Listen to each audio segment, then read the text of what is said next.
Hi everyone, in this video, I'm going to show you Kathy's business automation journey. She's one of my clients in the performing arts industry, and she's the owner of a music school with more than 800 students and 40 teachers. If you don't know me already, I'm a business automation consultant, and I help busy managers and entrepreneurs automate their processes so they can save time and reduce the overwhelm of the team. Kathy, thank you very much for participating. Could you please start by introducing yourself? Hi, my name is Kathy Morrison. I'm director at Kathy's Music. We are a music school in Pittsburgh, Pennsylvania. We have 2 commercial locations and 1 satellite location. Our school's been in business for 18 years, and we offer kinder music and music lessons for children, students, and adults. Thank you very much, Kathy. And I would like to go back to 8 months ago when we first met. What were the main challenges that you were facing in your business? The biggest challenge were the number of tools that we were trying to use to accomplish core business processes like onboarding, changing enrollment if people needed a transfer or pause, if people wanted to try out something. All of these different processes required a registration tool, an email tool, and so on. And then, we were using Trello and all these different things. And even then, we could only automate so much. We couldn't automate everything. So it was a lot of stop and start and a lot of time being taken up to accomplish something that if we could just automate it or connect the tools together, we could save time. I had actually started working on my dream automation, I would say in February of 2020, and I could only get so far, and then I had to stop and put it away. And then I would get it back out 6 months later, and I might be able to accomplish one or two other little things, and then we would have to stop.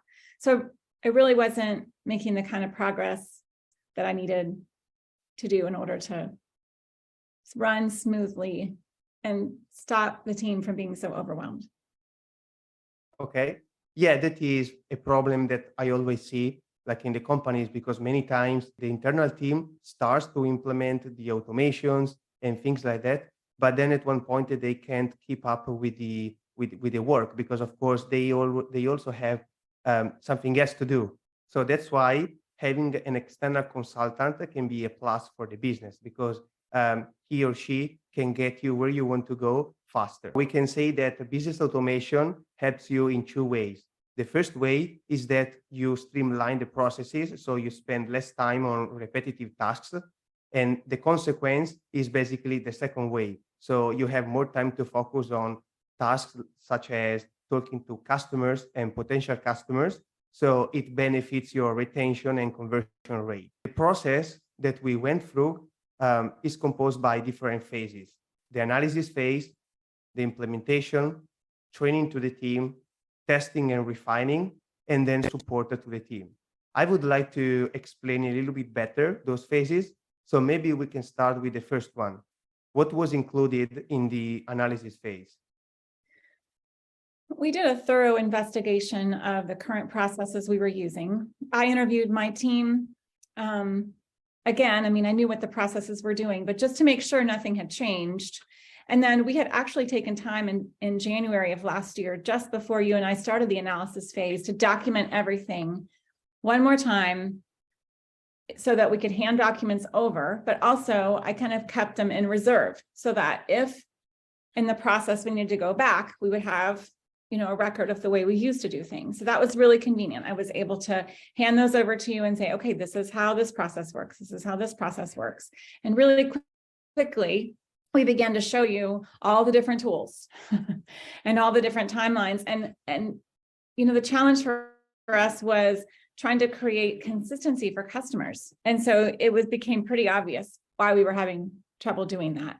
So I interviewed my team. I had these documents that I turned over you. You and I would meet once a week. We would create flowcharts and how the systems worked now and how we wanted them to work once the automation was complete. And we had to get creative, right? There were some things we didn't know how to do. So sometimes you would go off and do some research and then come back and say, okay, here's how I think we can do this. And often you would give me choices. We can do it this way, or we can do it this way. And then we just got to decide, what are the pros and cons? What was I willing to live with? What did I want to spend more time, doing a more complete solution? It was great because business owners love choices. So, we spent time going through all of that really thoroughly before you started anything in terms of actual development. So yes, it was about designing the solution. And like we had many calls in which we clearly defined the current situation and the desired situation, because that way I can get you there as soon as possible. I can get you there faster. Mm-hmm. This is not something common because many times businesses do not have a map of their processes, but we had a really good starting point because, as you said previously, you had already something mapped out. I created a video about that, by the way, on my YouTube channel. It's called something like the first and most important phase that you need to do before you automate your processes. This is always what I highlight when I talk to clients and potential clients, because have a clear map can get you there faster. Mm-hmm. So what about the second phase? We started to implement the solution. And could you please explain what processes we have automated? 4 core processes that we automated. We automated onboarding, and there's kind of a couple of legs of that. There's onboarding for kindermusic and onboarding for music lessons, but it's still under one overall implementation. Like there's one design for onboarding, but it does have a couple of variations, which is great. Then there's also the process of doing a paid trial. We allow, or invite, I should say, families to try us out by paying for a single class or a single lesson. And so that was a whole different solution. In fact, that ended up being the hardest one we had to do. But on the other side, it was probably our biggest win because it's easier than ever to execute onboard someone for just a paid trial and then follow up consistently. A third one was our withdrawal process. That is someone, or I should say change of enrollment. It could be a withdrawal. It might just be that someone needs to transfer a different day and time. It might mean they want to promote up to the next level of something that they're already enrolled in, but they've really progressed and they need to move up. I would say those are the three biggest ones. And then the fourth would be the lead nurturing. And that was something we were already doing well, but we had too many tools. So Oscar really helped us consolidate that into one pipeline. And that particular pipeline has lead tracking tied to it, as well as the actual nurturing. So I would say that the actual implementation of that gave us some bonuses that we didn't have before. Then your team has to use it, has to use the solution. So I would like you to talk a little bit about the training process. What have we done to do that? So I was really pleased with the materials that you prepared for the team. There were flow charts to really help us not only document the process, but also step us through the training. And then we were actually able to clarify a lot of details because those flow charts were already prepared before the training began. And then Oscar spent, oh my goodness, maybe 2 or 2.5 hours going through each of those 4 pieces of automation, really giving my team a lot of time to ask questions and process in their minds how it was all fitting together. Because while I had worked with him and we talked with him about what it was going to be like, that was really the first time they were introduced to the main tool that we were using and seeing how everything was going to fit together. So it was a huge win, but it was a lot. And so I appreciated Oscar's pacing and his ability, just to pause and let people process and ask and answer questions, or even, there's been some follow-up training after that, but we did a big training. And then if needed, we did some other pockets, but that was the big next piece, after the designing, and then the implementation was created. Yes, because of course, at the end of the day, the end user must understand how to use the solution.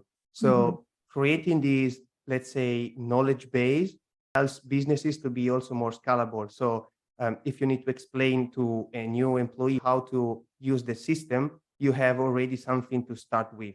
And it's also useful because if a member of the team doesn't remember how to do something, he or she can always refer to the knowledge base. So I think these are the two main benefits of creating a knowledge base. I have to say, we actually committed to using those flowcharts for the first several months.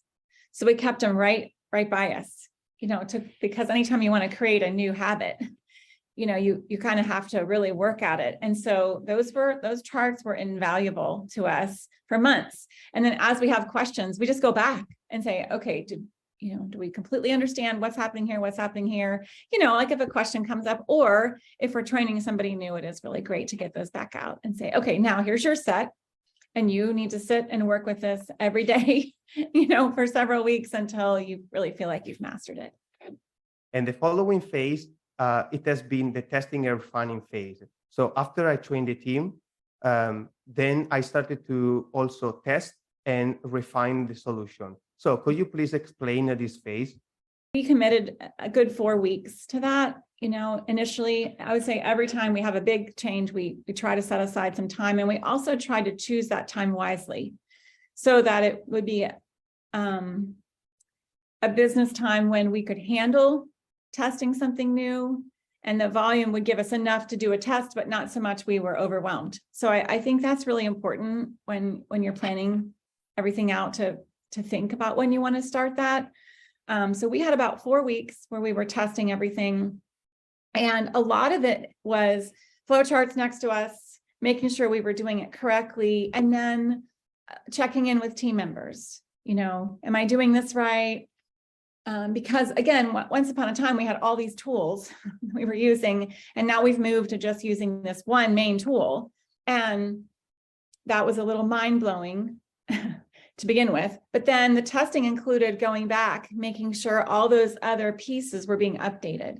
So we tried to build that in, don't just do the work, but do it, and then go make sure everything was updated. Go make sure it looks like it's supposed to. Things were saved here, things were saved there.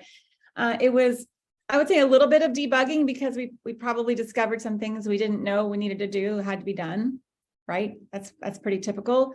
But overall, the implementation was excellent. And the testing was a little bit of refining and a lot of mastering how we were going to do that process moving forward, getting efficient at using the new system. You know where you start, but then along the way, you always discover new things that can be done. And this leads to the last phase. It's basically about the support. So the monthly support. Could you please explain this phase?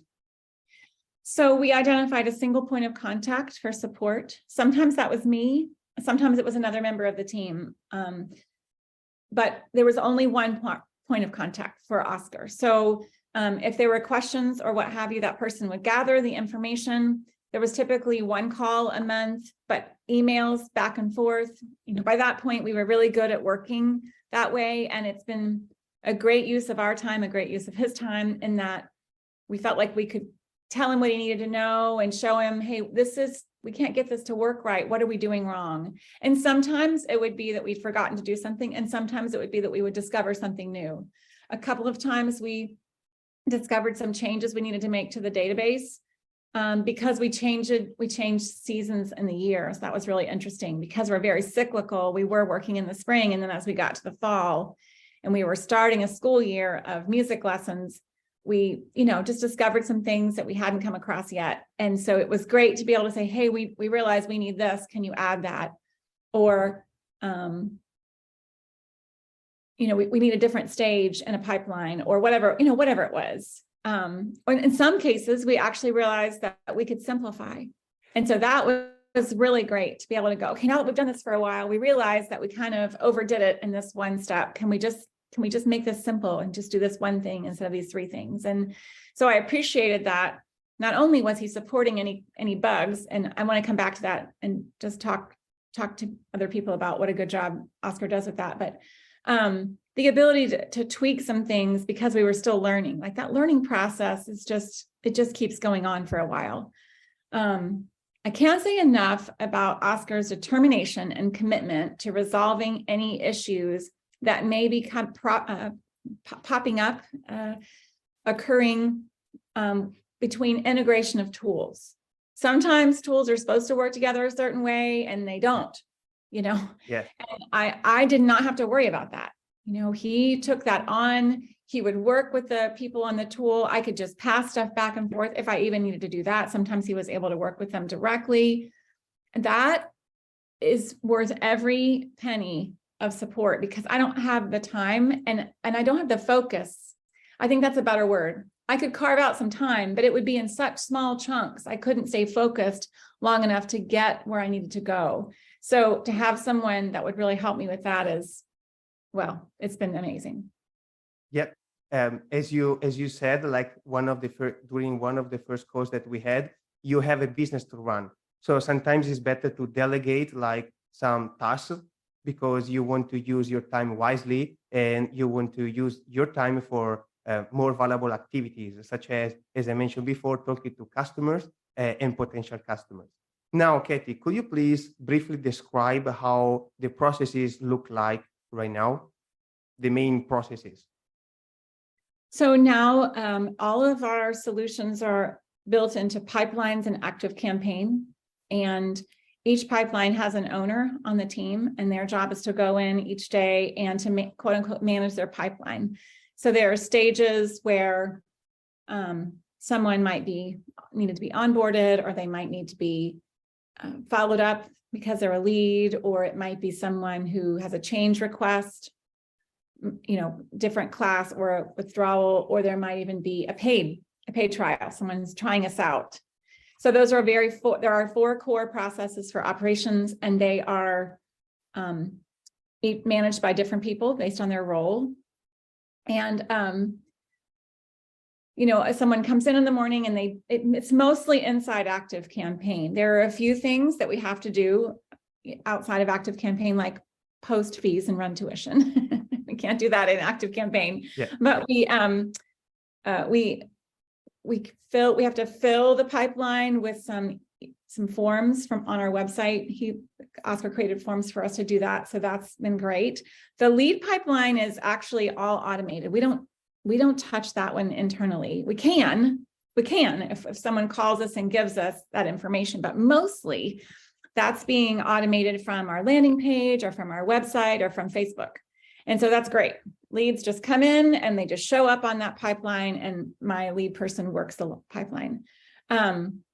Paid trials and onboarding are driven from our registration software. It takes one manual step to get them in, and then after that, there are very few manual steps, mostly just tied to tuition, running tuition. Withdrawals are driven by parents. They input that on a form on our website. So that's a step we don't have to take. Before, that was all in email. So it was rough, or it was in a Google form. So we had a little bit of automation, but not nearly enough.